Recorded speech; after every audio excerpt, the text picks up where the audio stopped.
Assalamualaikum warahmatullahi wabarakatuh. Halo Tribuners, kembali lagi bersama saya Danang Noprianto ditemani dengan Bang Fadli dalam program acara Politik Teman Tribun Jambi. Ya, dan kali ini kita udah kedatangan, bukan kedatangan ya, kita yang mendatangi kediaman Bapak yang luar biasa ini. Ya, ada Bapak Bursa Zardudi, luar biasa. Tangan dulu dong Tribuners. Terima kasih Tribun. Bapak, apa kabar? Sehat Pak? Baik, alhamdulillah sehat. Sehat ya. Nggak kaget dengan kedatangan kita Pak ya? Kebetulan aku sih sering juga diwawancara, jadi nggak kaget lagi. Dari zaman mahasiswa sampai sekarang masih sering diwawancara. Oke, siap. Terima kasih atas kedatangan kawan-kawan Tribun ya untuk podcast saya. Saya belum tahu apa materi, tapi saya siap aja.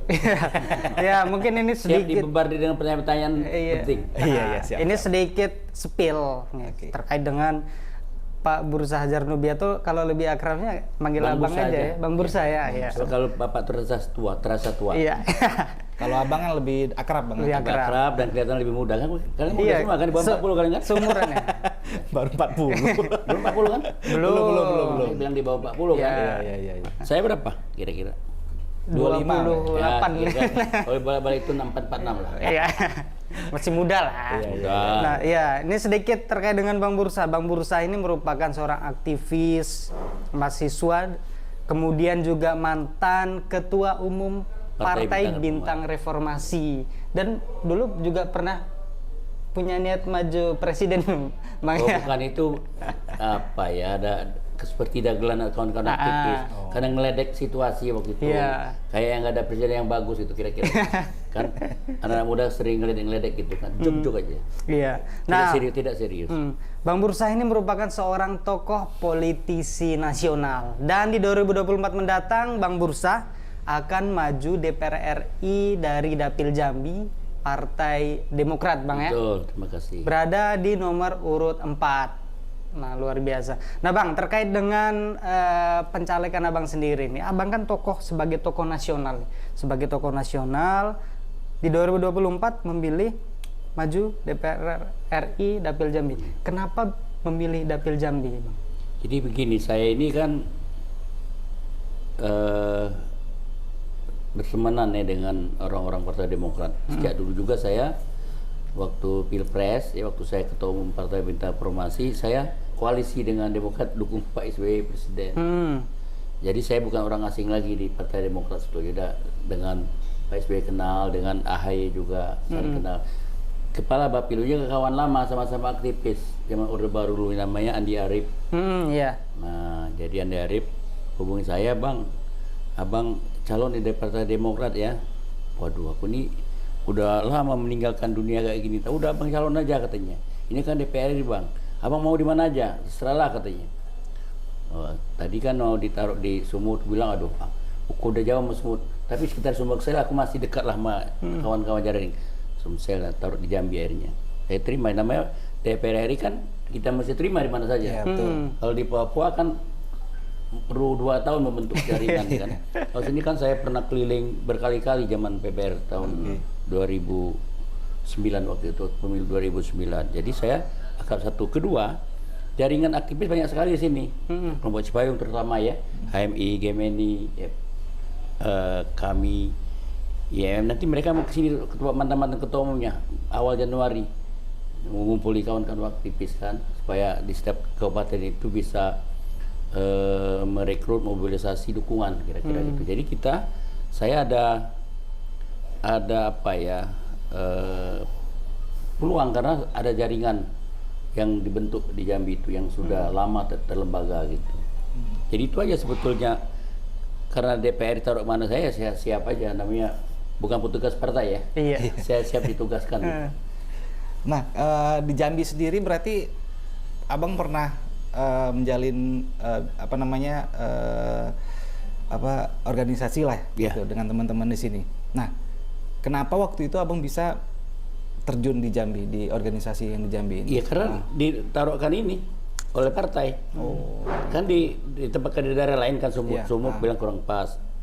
Kalau Papua betul jauh kan, daerah jauh sekali. Jadi saya milih Sumbaksel aja. Kayaknya udah abang di Jambi aja katanya gitu. Berarti jaringannya memang sekarang lebih banyak jadi di Jambi. Jadi gini, Jambi ini sebetulnya nggak asing bagi saya. Karena ada sudut kultur, budaya, bahasa mirip ya.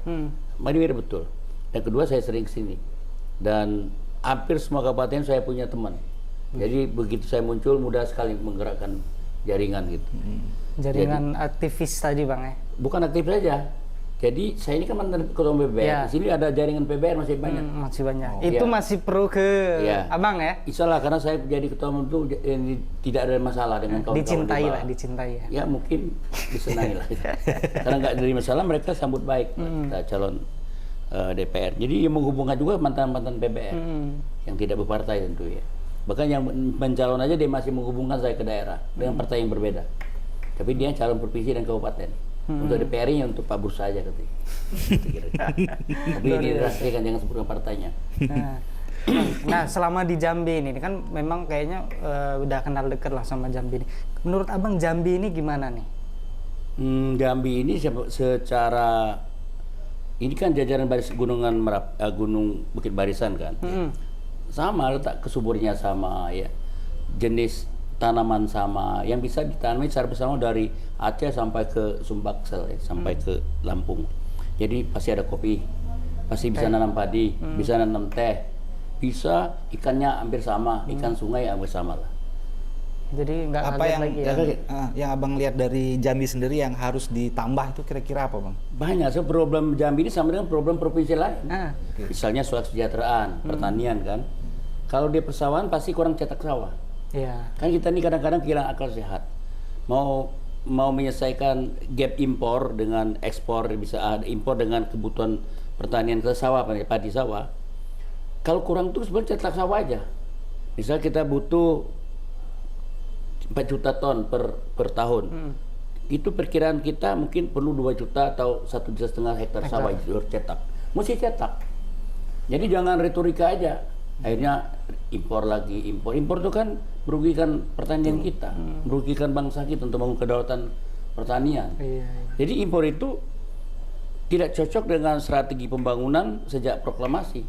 Udah lama, udah baru. Pasti menjauhkan masyarakat kita dengan pertanian. Lama-lama kan jadi buruh tani mereka, karena kehilangan kesempatan untuk mengembangkan produksi tani kan, pertanian. Jadi problem masalah Jambi ini hampir sama dengan persoalan provinsi lain, baik itu kesejahteraan, ketimpangan pendidikan, kemiskinan. Ini berawal dari ketiadaan produksi. Produksi ini sumber kemiskinan tuh. Semakin banyak produksi, masyarakat ada income kan, ada penghasilan. Setiap penghasilan ini akan menunjang kebutuhan spending pendidikan, spending kesehatan, rumah, pangan dan sebagainya. Nah, kalau nggak ada produksi, maka nggak ada pendapatan. Iya benar. Nggak ada pendapatan, orang miskin lagi nggak bisa belanja kan. Nah, itu lingkaran kesehatan ekonomi, vicious circle namanya, dan teori ekonomi.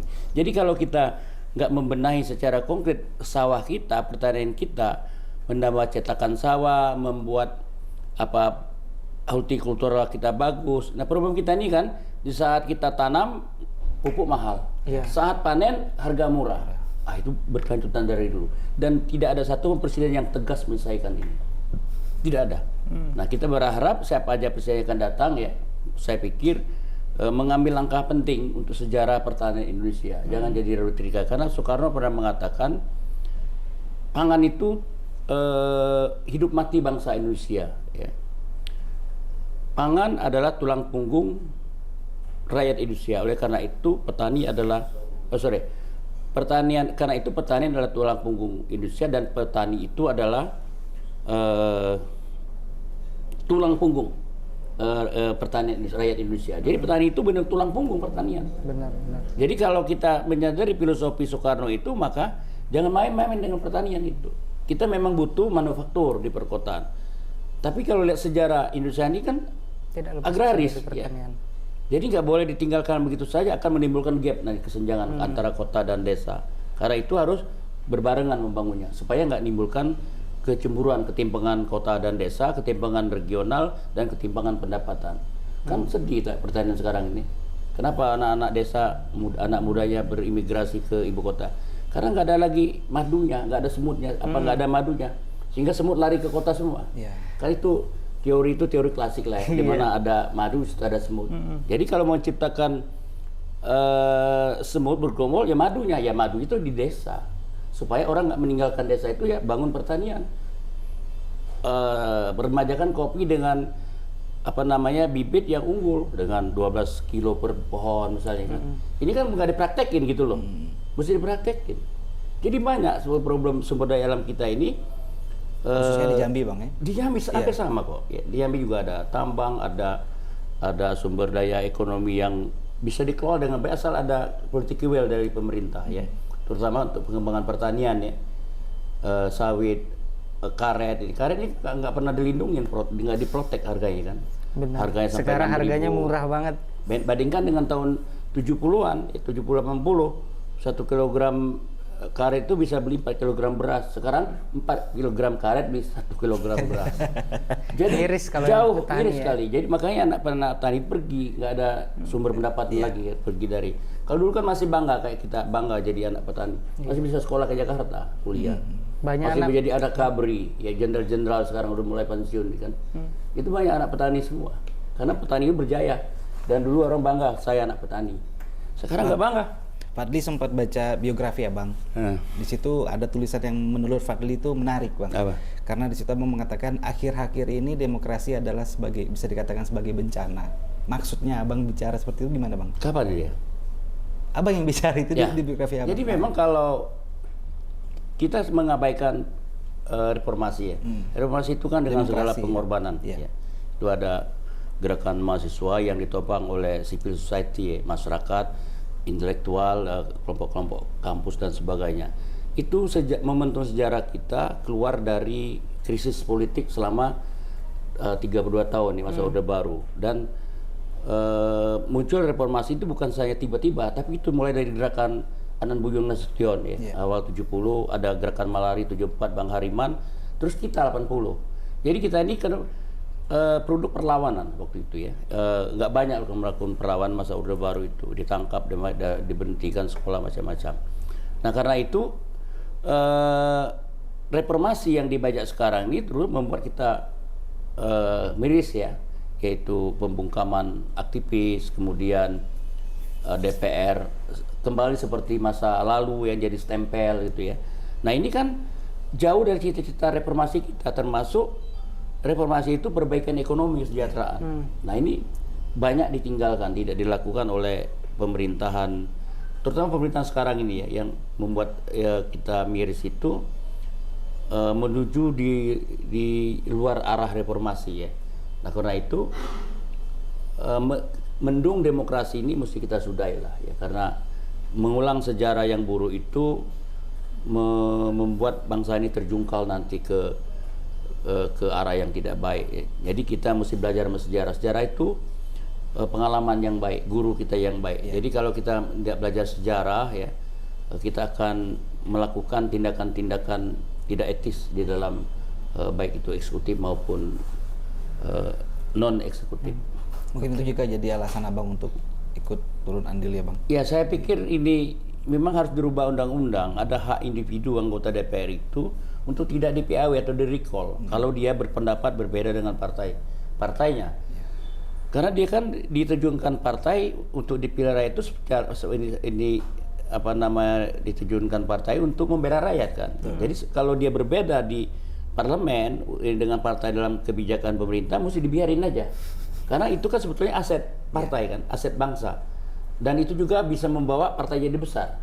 Tapi kalau dia dipangkas berpartai nggak baik di depan publik itu loh.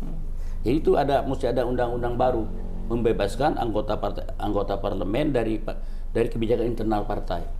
Jadi misalnya partai paralel dengan suatu kebijakan pemerintah yang ditentang oleh rakyat, anggota parlemen boleh dan membela rakyat itu loh. Itu yang saya maksud itu. Karena Dewan Perwakilan Rakyat Bang. Perwakilan rakyat bukan perwakilan partai. Memang pintunya partai yang sebenarnya tadi kan. Saya ditugaskan partai walaupun bukan petugas partai. Diletakkan di sini. Betul. Tanpa partai saya nggak bisa calon. Saya hargai itu. Tapi waktu kita mengemban misi parlemen representatif mesti bebaskan saya. Karena itu juga untuk kepentingan partai. Begitu ada anggotanya membawa aspirasi politik ya, membawa pembelaan untuk keadilan, pasti menguntungkan untuk pemilu yang akan datang di partai politik itu. Ya daripada kita sibuk korupsi misalnya kan, membuat partai kita tenggelam. Lebih baik kita habis-habisan membela kepentingan rakyat itu. Apa salahnya gitu? Itulah kira-kira saya pengen kembali menjadi anggota DPR. Insya Allah saya kan amanah lah ya. Luar biasa. Dan jadi DPR yang baik supaya bisa bertemu lagi dengan Tribun diwawancara. Iya, luar biasa. Karena Abang ini juga pernah menjadi anggota DPR dari 2004 sampai 2009. Dan sudah tahulah seluk-beluk isinya semuanya, makanya sekarang udah ingin kembali maju lagi, ingin memperbaiki apa masih ada kalau masih ada yang salah di saya yakin RI. Kalau partai membebaskan anggota parlemennya melakukan sesuatu, negara kita ini akan baik. Ya. Ini kan akhirnya DPR ini kalau partai ikut itu katanya nggak benar, jadi stempel gitu, stempel pemerintah. Kan kita nggak mau ngulangi zaman udah lama baru lagi, itu kan apa tragedi menurut saya, tragedi sejarah bangsa kita, tragedi demokrasi. Jadi menurut saya ini saatnya kita mengangkat peradaban yang bagus lah. Demokrasi itu kan sudah sebuah peradaban, ya, yang sudah menjadi gejala global gitu. Jadi kalau kita bajak demokrasi dengan otoritarianisme, dengan dinasti politik macam-macam, ya bisa berbahaya masa depan bangsa ini. Oke, Bang, ini kembali ke pencalekan Abang nih. Tadi Abang menjabarkan terkait dengan kesejahteraan masyarakat, pertanian. Berarti itu menjadi salah satu poin Abang untuk Abang bawa nanti aspirasi dari masyarakat ke parlemen nanti itu, Bang ya. Ini kan DPR ini kan bukan pemerintah ya, tapi dia mengontrol berbagai kebijakan pemerintah menyangkut kesejahteraan ekonomi ya. Kesejahteraan ekonomi itu salah satunya pembangunan pertanian rakyat ya, supaya tumbuh dengan tumbuh produksi karena tumbuh income kan. Kontrol terhadap belanja kesehatan, pendidikan. Nah, itu tugas DPR. Jadi tugas DPR itu nanti ada reses. Nah, reses itu menyerap aspirasi masyarakat, apa yang membuat mereka gelisah dalam kehidupan sehari-hari. Nah, ini kita perdebatkan di komisi agar menjadi perhatian pemerintah. Karena kan DPR bukan eksekutor. Dia itu membuat undang-undang, legislasi, perancang budget ya, perancang anggaran bersama pemerintah, 3 kontrol, pengawasan. Nah, dia ini mengawasi anggaran, mengawasi undang-undang, pelaksanaan undang-undang pemerintah. Nah, ini tugas berat ya. Tapi mesti dilakukan karena udah fungsi parlemen gitu. Jadi kalau parlemen itu akan berfungsi, dia kalau dia secara efektif bisa mengawasi pelaksanaan undang-undang. Bisa mengawasi pelaksanaan anggaran yang efektif. Jadi anggaran ini pro siapa? Nah, pro petani atau pro konglomerat? Penguasa gitu loh. Nah, jadi tugas DPR itu sebetulnya, dia bukan eksekutor. Kan dia akan katakan, Pak, di Jambi itu mesti lebih besar dong alokasi anggaran untuk pertanian, untuk persawahan atau untuk hortikultura misalnya gitu. Jadi itu mesti seluruh anggota DPR wakil Jambi ini mesti berbicara ke arah sana, harus berbicara ke sana. Nah, kalau mau membela kepentingan pembangunan provinsi Jambi. Ya. Sekarang ini kan fenomena bisa dikatakan masyarakat kita udah mulai pintar, Bang ya, dengan banyaknya calon anggota dewan segala macam. Nah, di situ timbullah kekurang tidak percayanya antara masyarakat dengan beberapa calon orang, karena ya Abang tahu sendiri di lapangan kan masyarakat bicara A, B, C, D. Nah, untuk menyikapi hal seperti itu gimana Abang yang Abang lakukan, Bang? Ketidakpercayaan saya masyarakat. Pikir wajar ya masyarakat, bukan semakin tidak percaya lagi. Karena DPR itu kan kalau sudah pilih dia meninggalkan konstituen. Padahal tugas dia turun ke konstituen kan, untuk mengakomodir berbagai kepentingan masyarakat yang tidak pernah diselenggarakan, baik itu di kabupaten, provinsi maupun pusat ya. Jadi kalau rakyat nggak percaya itu wajar aja, akhirnya mereka setiap pemilu udahlah cuan aja katanya. Sebenarnya nggak benar itu kan. Betul. Saya nggak mau jadi DPR yang melupakan pemilih saya. Kan saya ingin rakyat pemilih kenal saya kenal pemilih saya, itu kan. Nah, banyak orang memang jadi DPR nggak dikenal rakyat, dia nggak kenal rakyat, ya banyak itu. Banyak. Saya ingin dipilih, dikenal rakyat, saya juga ingin kenal rakyat yang memilih saya. Itulah gunanya reses itu. Reses itu kan menyerap dan kemudian membicarakan, cari solusi tentang satu keadaan di daerah tertentu, terutama Provinsi Jambi. Nah, kalau enggak itu apa guna DPR? DPR itu cukup loh gajinya sekarang. Bukan zaman kami dulu. Kayaknya lebih. Lebih lah ya. Kalau kami dulu kecil kan, kecil sekali. Ya, dulu resesnya cuma 4 kali setahun kan, 3 kali, 4 kali setahun. Sekarang kan 8 kali. Ada reses khusus, ada reses apa nggak keluar lah aku. Pokok artinya untuk kegiatan reses itu banyak sekali bisa dilakukan. Belum lagi dengan partner pemerintah ya. Kalau Komisi 10 itu bisa menggelontorkan kartu PIP, kartu pintar itu kan, beasiswa dari SD, SMP, SMA perguruan tinggi. Terus bisa bangun sekolah macam-macam gitu loh. Anggota DPR itu bisa mengajukan perintah untuk bangun sekolah-sekolah yang tertinggal, PAUD. Itu luar biasa menurut saya. Jadi kalau DPR itu serius, banyak bisa dilakukan untuk pembangunan masyarakat, pembaharuan dan kesejahteraan rakyat. Tinggal orangnya lagi mau apa enggak itu aja. Soal kemauan. Kalau saya sih apa guna kita capek-capek menggalang konsolidasi suara rakyat kalau kita tidak memanfaatkan parlemen itu untuk kepentingan mereka pendukung kita. Sayang menurut saya. Karena bagi saya politik ini amal ibadah ya. Saya tidak sependapat bahwa politik itu jangan enggak. Politik itu sebetulnya secara filosofis kebijakan untuk memperbaiki rakyat kan, untuk mensejahterakan rakyat secara filosofis. Bahwa ada politisi yang jahat, itu di luar konteks filosofi arti politik. Atau masa macam pilih dulu how get what ya.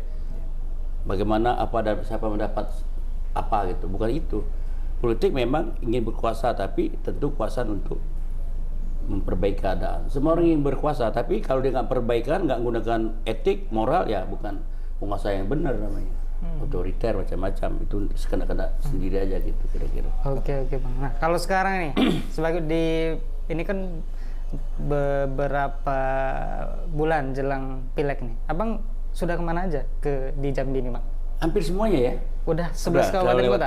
Sambil pembentukan relawan-relawan, tinggal lagi pemantapan akhir Desember nanti sama Januari dan seterusnya.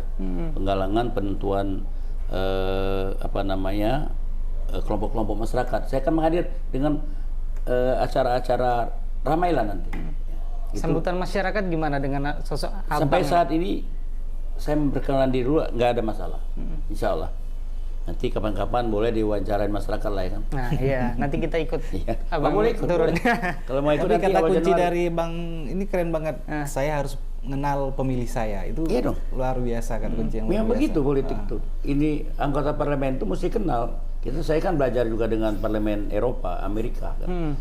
Orang parlemen Inggris itu kan nggak sembarang orang anggota parlemen. Dia mulai dari SMA jadi anggota partai. Nanti waktu kuliah dia menjadi staf parlemen, kemudian dia mencalonkan DPR. Jadi dari SMA udah jadi anggota partai mereka, mulai belajar mempersiapkan anggota parlemen untuk acara-acara di dapil di distrik-distrik pemilihan. Jadi memang pendidikan politik itu mesti mulai dari dini. Jangan berpolitik tunggu ada uang, salah keliru. Jangan. Sekarang orientasinya lebih banyak itu semua. Iya, jadi berpolitik mulai dari jadi simpatisan dari SMP. Umur 17 jadi anggota partai. Masuk perguruan tinggi mulai aktif mendampingi anggota parlemen. Jadi staf atau jadi apa gitu. Supaya ada pengalaman di bidang keparlemenan gitu loh. Jadi umur 30, 35 orang-orang Eropa sama Amerika udah pintar-pintar anggota parlemennya. Enggak sembarang. Dia tidak perlu doktor, tapi dari pengalaman dia mendampingi anggota parlemennya itu harus menjadi hebat dia kan. Kalau kayak di Inggris itu lebih khusus lagi dia. Kalau mau menjadi Perdana Menteri itu mesti 4 kali anggota DPR. Menteri muda mesti 2 kali. Jadi 4 kali. Gak bisa sembarang jadi Perdana Menteri itu. Kalau kita kan bisa jadi presiden. Asal punya ini bisa jadi. Jadi karena itu mereka bertanggung jawab betul dengan negara mereka. Jadi nggak sembarang bisa jadi Perdana Menteri itu. Untuk Perdana Menteri mesti 4 kali. Boleh ya sejarah 4 kali jadi anggota parlemen. Mungkin itu nanti bisa diterapkan di Indonesia. Mestinya. Nggak boleh langsung tiba maaf ngomong tuh langsung naik. Istilahnya merit system lah ya kalau di pemerintahan. Ya merit system itu juga adil. Jadi misalnya nggak bisa juga misalnya anak petani diberlakukan merit system dengan orang kaya nggak bisa. Ini merit system ini anak petani mesti dibela. Orang kaya nggak boleh merit system, tapi petani nggak boleh merit system untuk menyamakan dengan orang berat. Nah, itu celah bahaya merit system. Kalau itu bahaya. Kalau merit system kalau apple to apple nggak masalah. Nggak masalah. Tapi anak petani nggak bisa, harus dibantu dia. Di afirmatif action. Oke, luar biasa Bang. Nih kan di Jambi mungkin kayaknya lebih kultur masyarakatnya nih untuk memilih seorang pemimpin atau calon anggota dewan itu melihat latar belakang wilayah atau lebih bisa dikatakan putra daerah, ada kekhawatiran nggak sih Bang, Abang sebagai orang bukan putra daerah Jambi? Begini, ini Indonesia ini wilayah kebangsaan, dan bahwa ada culture ya, etnis itu biasa di tempat saya juga begitu. Harus orang asli, harus ini ada. Itu paling 15-20%. Yang masyarakat tuh memilih itu bukan karena itu menurut saya. Dia memilih kemungkinan nggak ini wakil ini bisa membawa dirinya lebih baik. Jadi kalau ada pandangan begitu wajar saja, jangan dihilangkan. Misalnya saya seorang Muslim memilih Muslim wajar, bukan bukan sara. Seorang Kristen memilih Kristen boleh, kenapa? Dibilang itu apa? Sara ya? Iya sara. Apa istilahnya itu? Selain sara itu? Ini politik identitas. Identitas, enggak ada. Boleh. Orang Buddha milih Buddha boleh. Yang nggak boleh itu dibentrokkan antara agama, itu nggak boleh. Itu sejarah itu nggak bisa dihilangkan. Dari zaman dulu orang memilih kelompoknya, memilih etnisnya, itu berlaku secara sosiologi, secara ada penelitian antropologinya juga itu. Jadi nggak bisa bahwa kita menafikan dia mau milih orang Kristen boleh, nggak boleh. Dia mau milih orang Jambi boleh. Nah, jadi tidak masalah ngapain kita ribut itu. Tapi saya kalau dipilih saya mau lebih hebat dari orang Jambi, itu aja intinya. Amin. Karena kan persyaratan jadi anggota DPR RI juga bukan orang setempat daerah asli ya. Karena kecuali DPD mungkin DPR ini Dewan Perwakilan Rakyat Republik Indonesia ini seluruh wilayah Indonesia. Seluruh wilayah Indonesia. Jadi di tempat kemana aja dia mesti berjuang untuk mewakili penduduk setempat untuk menjadi DPR yang lebih baik, konstituen yang lebih baik gitu. Jadi saya nggak khawatir, nggak masalah. Misalnya ada kampanye, wajar. Ngapain saya ngeributin itu? Dan itu tidak dilarang undang-undang. Kecuali dia terus mencerca seseorang tentang identitas, itu berbahaya, nggak boleh melanggar undang-undang. Tapi ini ada orang, ayo kita pilih itu, nggak apa-apa. Nggak masalah. Lumrah itu. Lumrah. Jangan dilarang. Kalau dilarang justru merusak sistem. Benar-benar.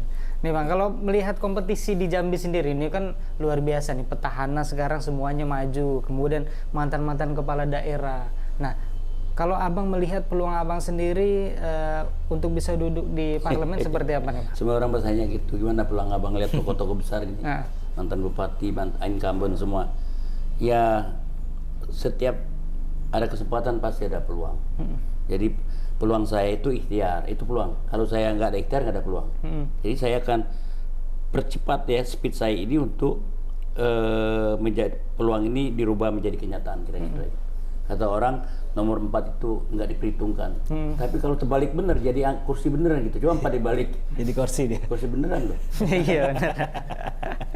Itu. Jadi nomornya nggak diperhitungkan, tapi bukan nggak apa-apa. Siapa tahu dia terbaik jadi kursi beneran.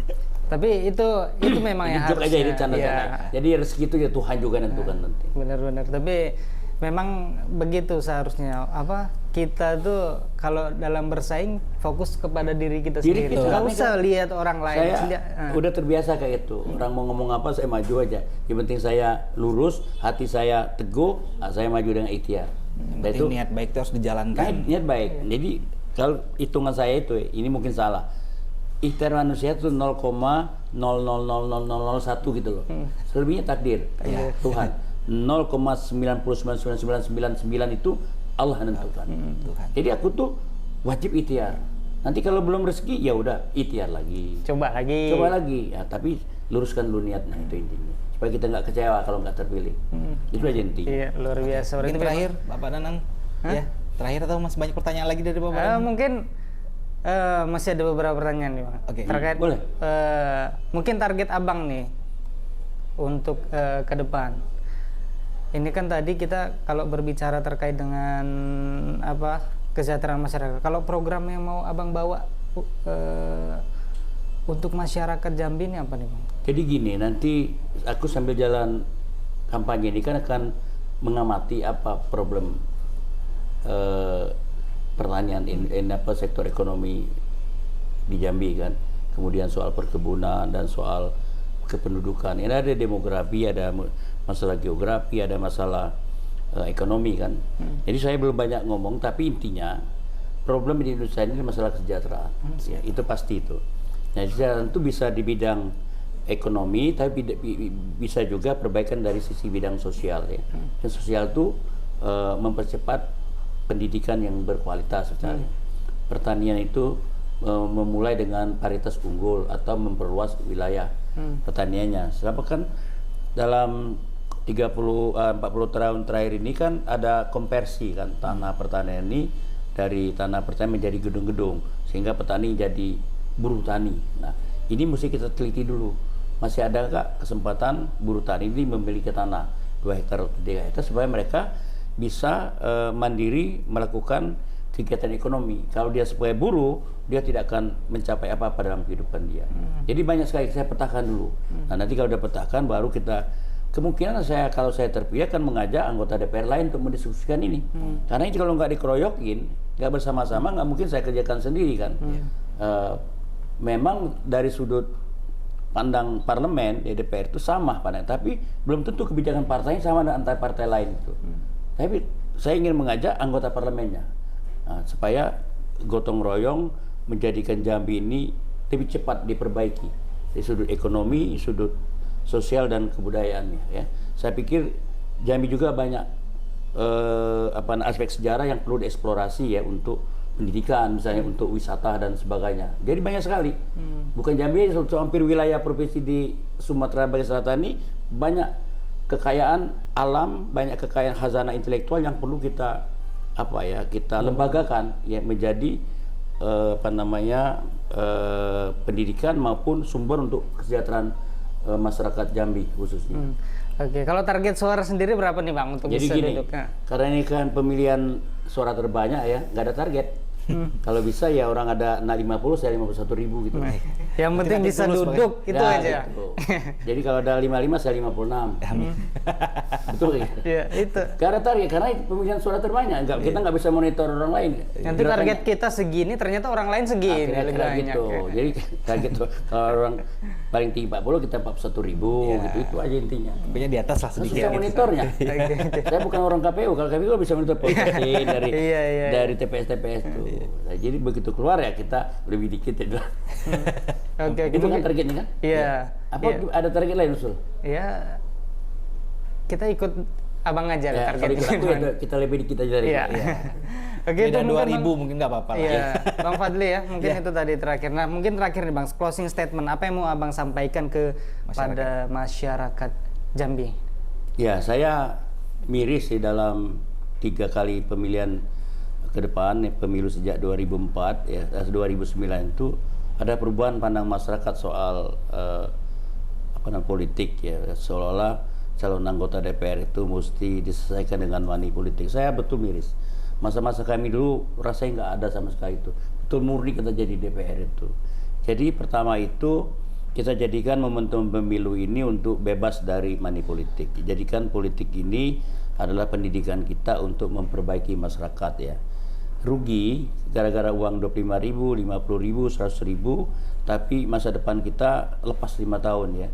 Jadi betul-betul kita ambil anggota parlemen itu atas pilihan rakyat ya, mempercayakan kepada DPR untuk mewakili dirinya ya, supaya nanti kalau kita terbebas money politik, anggota DPR pulang dengan ikhlas juga untuk membantu rakyat. Jangan sampai nanti waktu ditagih, kan Bapak sudah saya bayar. Jangan sampai itu. Jadi kita sama-sama memperbaiki keadaan ini, terutama bebaskan dari money politik baik tingkat 2 maupun DPR provinsi maupun pusat, supaya kita berbenah ya untuk melembagakan demokrasi ini betul-betul berwatak jujur, fair ya, supaya proses demokrasi ke depan ini konsolidasi semakin baik ya, jangan semakin surut, semakin gelap tadi pertanyaan awal ya, semakin suram. Nah, salah satu suram itu karena money politik ini selalu menyebabkan hancurnya demokrasi. Nah, yang ketiga adalah Yang ketiga adalah kalau saya terpilih, saya selalu berjanji bukan sekedar masa dengan Tuhan. Saya ingin menjadikan politik ini sebagai ibadah dan menjadikan perwakilan itu mewakili betul-betul kepentingan masyarakat Jambi. Karena itu berikan kepercayaan saya untuk mewakili masyarakat Jambi, tapi pilih saya kalau mau dipercaya. Jadi kalau belum dipilih saya nggak bisa dipercaya kok. Betul. Kalau udah dipilih saya bisa melaksanakan amanat dari rakyat Jambi itu sendiri. Oke. Mari kita sama-sama berjuang memperbaiki keadaan demokrasi kita, memperbaiki keadaan kesejahteraan kita, ekonomi kita, budaya kita, sosial kita. Assalamualaikum, semoga masyarakat Jambi selalu dalam keadaan sehat walafiat dan dimudahkan segala urusannya. Bila taufiq wal hidayah. Assalamualaikum warahmatullahi wabarakatuh. Terima kasih Tribun. Oke, luar biasa. Tepuk tangan dulu dong untuk Bang Bursa. Oke, itu tadi Tribuners, Bang Fadli ya. Ini akhir dari bincang politik payment kita pada hari ini.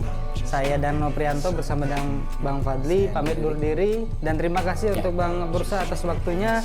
Terima kasih. Assalamualaikum warahmatullahi wabarakatuh dan sampai jumpa di politik payment selanjutnya.